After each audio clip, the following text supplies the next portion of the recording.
This is Pod Populi. Podcast for the people.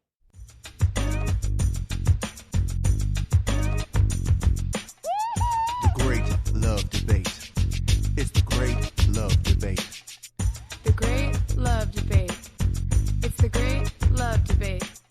Hi again, everyone. It's Brian Howie. Welcome to the Great Love Debate, the world's number one dating and relationship podcast. Since 2015, I am back here in the studios of Pod Populi, podcasts for the people. One order of business, because I get a lot of emails on this because I've been kind of wishy-washy over the last couple weeks, and people are like, you keep saying you're going to put your live tour schedule up, and I don't see the shows on sale yet, and et cetera, et cetera. I kind of had to figure out how many more shows I wanted to do. I've been doing the Great Love Debate live shows for, 8 years, 9 seasons, 8 years. It's a long time. And certain places still make me curious. And I've said before that everything you do in life or in a relationship should be driven by passion and curiosity. Passion and curiosity. The intersection of those two things create just about everything good in life, in your existence. So, I've been to 40-something cities. I've been to a whole bunch of countries because this subject matter, which I talk to you guys about every week, I'm still passionate and I'm still curious about. That being said, there are certain cities that I've been to a bunch or they just don't do it for me anymore. So, I've been to, Denver. We've probably done a dozen shows in Denver over the last 8 years. Doesn't do it for me. So I'm probably not going to go back there. Foreign countries, that does it for me. Like, some of the best shows we've ever done was like the show in Sydney and the show in Tel Aviv and the show in Montreal. Like those do it for me. But, with the state of the world and travel and committing time to something that may or may not happen because of the state of the world, it's challenging. So, we lost some shows over the last 2 years. We lost a couple shows in Auckland, New Zealand, which I was passionate and curious about. We lost some shows in Singapore, London, and I still want to do those because I'm passionate and curious about those things. But as far as domestically, I don't know. So we're kind of winding it down. I'm not sure. I've said this is the last show, probably like 2 less times than Elton John over the last 7-8 years. So I don't want to say that again, but we're definitely getting down to it. It has to be the right city, the right venue, the right bag of cash, and the right amount of passion and curiosity. So with that in mind, there are some definite places where I'm definitely doing a show this year. I am definitely doing a show in Boston. I am definitely doing a show in Nashville. I love Nashville. I love Boston. I'm definitely doing a show in New York. I am lukewarm on New York, but I owe the venue, which is a fantastic venue, a show. So I'm going to do it there. And I'm definitely going to do another one in Florida, South Florida. So those are 4, West Coast. I'm not going to say never, but I definitely can't guarantee it. So check the tour schedule, greatlovedebate.com. We'll see what's up there, but we're definitely winding down. So if you get a chance to go, don't wait. We get a lot of people like, oh, when do you come to Seattle? We've been to Seattle 9 times. Dallas was places where we've been 100 times and you just discovered us. I'm sorry about that, but Anyway, so that will be updated soon. So next week or the week after, we're doing a mailbag, but I got a lot of bits and pieces that came through the interwebs over the last few weeks and kind of odds and ends, potpourri. So I'm in the studio by myself today. So I kind of wanted to touch on a bunch of them. And they're mostly things that people were asking me if they should do. And my answer would be, please don't do that. So I'm going to hit you guys with a whole bunch of scenarios and questions and habits that a lot of people either have been asking about or that I've noticed that they're doing. And my answer is, oh my God, please don't do that. So the first one I got, because I noticed it and somebody asked my opinion on it, which really doesn't have anything to do with Great Love Debate. They just socially asked my opinion about the married people. And there are quite a few of you who listen to this show. and you are a couple who, I'm going to rule out grandma and grandpa who are 85 years old and they do this, but say you are under 65 and you do this. If you're a couple who combines your email address or your social media accounts, so it's Dave, Brenda, New York, or it's, Kelly and Andy at Gmail, and it's the same. Please don't do that. Oh my God, please don't do that. Be people. Just because you got married, that shouldn't be your defining characteristic. You are not Siamese married. Is Siamese twins still an acceptable term? Is that offensive? Too conjoined. I think conjoined is the term. Sorry. Any of our conjoined people out there who are listening, I'm sorry. But please don't do that. Be individual people. Have your own thoughts and hobbies and habits and friends and people you want to communicate with. I can't even imagine the practicality of something like that. Like, honey, email, oh, that's for you. Oh, did you answer it? It's ridiculous. It's dumb. You're far more likely to break up if you do something like this. I do believe that. So you're going to have to start a new one anyway. So start now. Save time. Sarah and John together forever at Gmail. Don't be together. Not like that. That's the one that you can easily control. Set up your own social media. You're not an LLC. You're not under one umbrella. You can do your own thing. Set up your own emails. Because if you don't get that many emails, it's not a big deal. And if you get a ton of emails, it is a big deal that you're sharing it. It's ridiculous. Stop doing that. Please don't do that. The next thing that I'm going to give you is I'm watching the local news the other day, the morning news. I like the morning news. I like to know what's happening in whatever community I'm in. I like it. I like to take the temperature of it. I like how they do the weather and the traffic. I like it. But anyway, I'm watching the local news, and they had a story on Devin Booker of the Phoenix Suns, the basketball player, breaking up with Kendall. Is there a Kendra Kardashian Jenner? One of Kim's sisters. One of Kim's younger sisters. I don't know if she's a Jenner or Kardashian. Devin Booker was dating a Jenner Kardashian. I think it was Kendall. That's my final answer. Kendall. Sorry, Kim is top dog, and then everybody else is everybody else. But anyway, the news people were reporting it as a news story, and I don't care how slow a news day your news story is. Devin Booker breaking up with whichever one of the Kim's sisters. That's not a news story, but that's not really my point. My point is, if you were watching this and you had some sort of emotional reaction to it, please don't do that. You should never care about any relationship other than the one you're in. And if you aren't in one, you should care even less about other people's. So when you look at celebrities, marriages, or your friends' relationships, or things you see on social media, or even your siblings or your parents or your grandparents, I think, you know what is good and bad are going on with them. You think you know.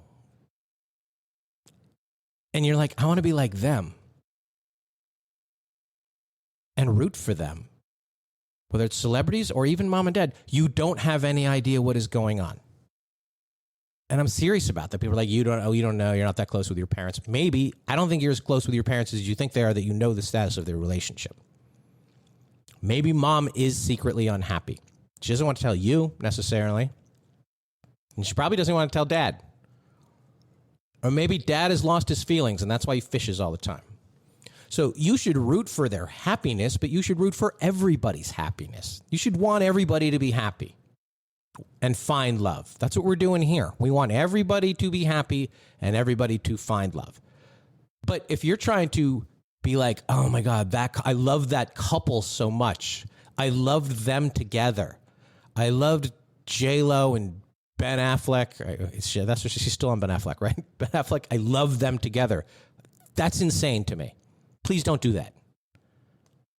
If you're someone who spent 1 second, and there are a lot of you out there who spent far more than 1 second, hoping that Jennifer Aniston and Brad Pitt will get back together, please don't do that. They don't do that. I don't think Jen Aniston sits around wondering if she's going to get back together with Brad Pitt. He's like 15 boyfriends ago and a marriage ago and 20 years ago. So if they don't do that, why do you do that? Don't do that. Or you looked at pictures from your friend's vacation with her husband and think, I want that. You don't even know what that is or who they are together. Please don't do that. Their business is not your business. And the reason for that is you truly have no idea about their business. So I have a little bit of idea about our business. I got to take a quick break because this is, after all, a business, even though I'm passionate and curious, this is a business.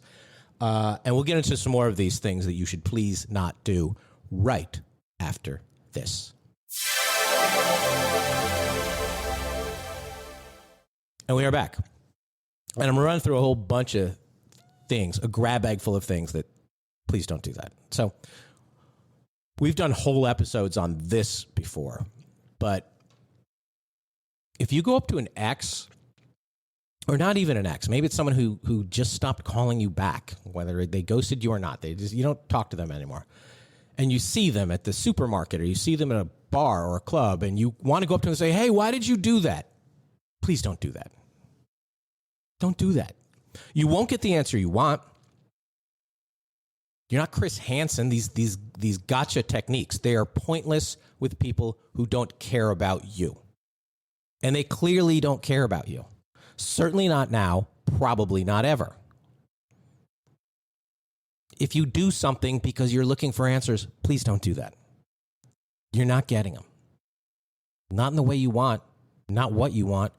It's just more wasted time thinking, wondering, worrying, missing someone who doesn't think, wonder, worry, or miss you. If you're someone who's online dating opener, a lot of people, I ask people all this time, online dating, what do you open with? What do you reach out with? And if your first line is, how was your day? My God, please don't do that. Don't do that in person and don't do that online. It is the laziest form of conversation. It does not show that you care. It shows that you don't care because you gave it no thought. Their answer won't matter because your question has already shown you were too boring to be dated in the first place if that's what you're opening up with. Small talk kills a friendship and it kills a potential relationship because you started things on a dull note. So I'm not going to get back into all the things that we've told you that you need to say and that you should say. Go listen to all of the episodes if you want those. But that is something you should never say or ask. How was your day? Use your imagination. Even if you're really curious about how someone's day was because you knew they had a tough day, ask it in a better way. Or honestly, just say hi. How are you doing? That's better. It's not an assessment of their day. And you're asking somebody, how was my day? I don't fucking know. It's 2:00. It's not over. It's nails on a chalkboard. It's excruciating. Please don't do that. Do better. One of the oldest tenets we have around here at the GLD is to get rid of the words, not my type. If you're over 30 and you're still single, you have no type. Your type is not working out for you. Please don't do that. Please stop saying or thinking, I need this, this, and this. You don't. Because you probably had some version of this, this, and this before, and it didn't work out for you. Because if you're looking for this, this, and this, you're missing out on that, and that. And that is definitely better than this. Because you haven't had that yet. You had this, you're still here. Still here saying so-and-so is not my type. Too big, too small, too blonde, too this, too that. All of it. Get rid of. Please don't do that anymore. That is probably number one on the things. People are like, what piece of advice do you got to give people? Get rid of the words, not my type. Generally speaking, also, just get rid of all your dumb rules. When you will call them, when you think, oh, I'm going to call them now. Now it's time for me to say I love you.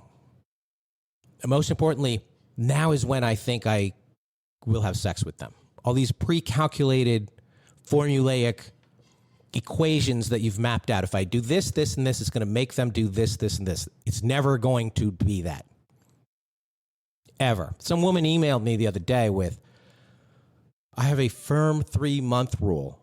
No sex for 3 months of a new relationship. She meets somebody, she goes out with them, she wants to have sex with them for 3 months, which is absurd and insane and inconsistent. Not the 3 months, but because I guarantee you she has never waited 3 months for sex, ever. It's just an arbitrary line in the sand that she decided to draw up one day to see if it sort of magically changed things for her. Please don't do that. Because what does 3 months mean? What if you saw somebody 4 times in 3 months? You still go by the 3 months? I say that to people in long-distance relationships. So I go, how long have you been dating? They're like, 2 years. And I'm like, when do you see each other? They're like, every other weekend. I'm like, so you've seen each other like 40 times. So I'm not sure that's a relationship. Anybody can see anybody on weekends and holidays. That's easy. It's Tuesday morning when you got to get up and go to work. That's a relationship. Anyway, so if you saw somebody 4 times in 3 months, I don't know, is that 3 months? Well, what if you saw somebody every single day for 11 weeks? You still need to wait that last week because of this random thing you decided 3 months was magically going to change the outcome of your relationships? No. And the sex thing comes up so much at our live shows, the aforementioned live shows. And I usually steer away from it.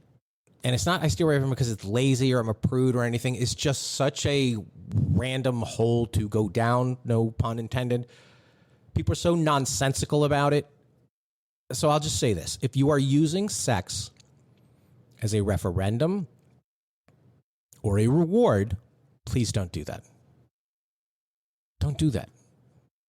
Making him, her, wait, it doesn't mean you know them better. It doesn't mean they like you better. It doesn't mean they respect you more. It just means they waited a little longer for sex. After a while, for a lot of especially dudes, it's ROI. Like, you know what, I've been at 18 times. I guess I got to wait 18 times more, but eventually I'm going to get that ROI. I'm going to get some return on this. It doesn't mean anything other than they just waited a little longer. And you're just as likely to break up the day after you had sex for the first time if you waited 5 years to do it as if you waited 5 hours to do it. It's the same. You don't know them well enough to commit to them or to be in a quote-unquote monogamous relationship with them until you've had sex. Because the sex changes everything. Everything prior to the sex is just ping-pong warm-up.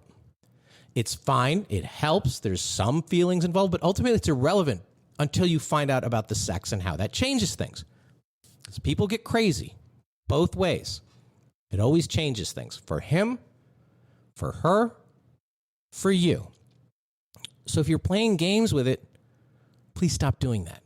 It's a dangerous game to play with yourself emotionally. You do it when you want to do it and when you're comfortable to do it and has nothing to do with the other person and their feelings that they may or may not have for you if you do it or don't do it. Take ownership of it. If you're playing games with it, you're going to get hurt. You wait 3 months, great. Doesn't make you any more likely to be his girlfriend or fiance or wife. It just means you simply didn't have sex with somebody for 3 months. And then when you do, the clock starts again on some other avenue of your relationship. That's really the extent of it. It's a footnote in the paragraph, in the chapter, in the book. On that note, run into these people. If you're constantly taking the temperature of your status or how the other person feels, please don't do that. Am I your boyfriend? Do you see us together for 5 years? What are your hopes for us? Please stop doing that. People hate quizzes. People hate summing up feelings in words when you want them. Not everybody's good at it. I'm pretty good at it because I spend a lot of time thinking about it. But most people, when you ask them a question on the spot and they know that that question is, you want to hear a certain answer in a certain way, it's not an honest conversation. It's not honest for you to ask it, and the answer you're going to give is probably not fully formulated. Words take time, and they are private in their formation to get the articulation. It's hard for people to do that. It's hard for people to write it. It's hard for people to say it. And it's certainly hard for you to, boom, get exactly what you want. Please don't do that. Putting somebody on the spot won't get you that. Asking how they feel in a moment might not say anything about how they'll feel in the morning. You're asking somebody to guess about the future when they're still getting comfortable with the present and with you and with the two of you. Just focus on the feelings, not the expression of them. And a lot of people just really need to know because they want to give an answer to other people who are asking that. What's the deal with you two? Are you guys exclusive? Are you going to get engaged? Are you going to get married? Are you going to have kids? And blah, blah, blah, blah, blah. Everybody, all the outsiders want to know. Takes me back to the beginning where you got to ignore everybody else doing it. Fuck them. Fuck them. Your need to announce every aspect of a relationship all over social media, please don't do that. It's not necessary. Nobody cares. Or the people who do care, you don't really want them to care. I'm not sure everybody's rooting for you. I'm not sure everybody's noticing what you want them to notice or the way you want them to. Like, stop doing that. Just be present in the moment, in the relationship, and see where it goes. Not everything means something. Not everything has to mean something. And not every question has an answer, which is fine too. We raise a lot of questions around here and we don't always have answers. And there's just as much value in that. And I really like that. So you ask me where my passion and curiosity is in this whole thing where I started out on. It's raising the questions. Sometimes we find the answers. Sometimes we don't. Sometimes we share possibilities. That's all part of it. And that's what I like about it. Everything else, all these other little tricks and techniques and things you're trying to do, please don't do them. All of them. Shoot us an email, greatlovedebate@gmail.com. Like I said, we have a listener letter episode, our annual Summer Lovin'. It's a little late this year, but we got to do it. You might get one under the wire if it's really, really good. Shoot it to us, greatlovedebate@gmail.com. Check out the aforementioned tour schedule. By the time this drops, I assume 1 or 2 will be on sale. I hope so. If not, check the social media. I don't know. The Great Love to Boat is still happening. Don't give up on that. We're still doing the cruise. Most importantly, as always, like, share, subscribe. Please review this podcast. Your reviews will always be appreciated and mean a lot in the podcasting ecosystem because, as always, at the Great Love Debate, we never stop making love. See you next time.